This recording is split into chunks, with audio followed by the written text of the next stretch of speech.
তুই মামাদুর কালকে তোরা ভাই কুত্তা চিল্লা চিল্লি হচ্ছে রে। আর আমি কিতা কইতেছুন কুমড়া চিলে হচ্ছে কালকে রাইতে চিল্লা চিল্লি হচ্ছে। আনুমানিক কয়টা বাজে মনে হয় এই সময়? 3টে বাজে মনে হয়। ও আচ্ছা, তো কেমন আমি ঘুমাইছিলাম মনে হয় শিয়াল দিয়েছে কুত্তা এলেন চিল্লি করছে কুত্তা। মনে হয় এটাই হইব, আমিও এটাই ভাবছিলাম। আপনি এডি মনে করছিলেন তো জিজ্ঞেস করলেন কেন আমারে? না এমনি জিগাইলাম হাদি। আচ্ছা, আপনি এত রাতে হজে কেটে আসলেন, কি করছিলেন এনে? আমি তো প্রতিদিন রাইতে এই টাইমে ফজাক তাহি।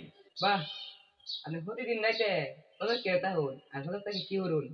আরে আমি প্রতিদিন রাইতে 3টার সময় উঠে তাহাজ্জুদে নামাজ পড়ি। ও আচ্ছা, তাহলে কি এই কাহিনী? এটির লেগে কি আপনি আমার জিজ্ঞেস করছুন যে কুত্তা রাইতে আবার কেউ গে হরে? মানে আপনি কিতা কইতাছুন? মানে এটা তো একদম সহজ যে আপনি প্রতিদিন তাহাজ্জুদে নামাজ পড়ুন। এটা আমার বুঝেন লাগে কুত্তা চিল্লা চিল্লি নাটকটা আপনি কাটাইছুন না? না ভাই বিশ্বাস কর ভাই।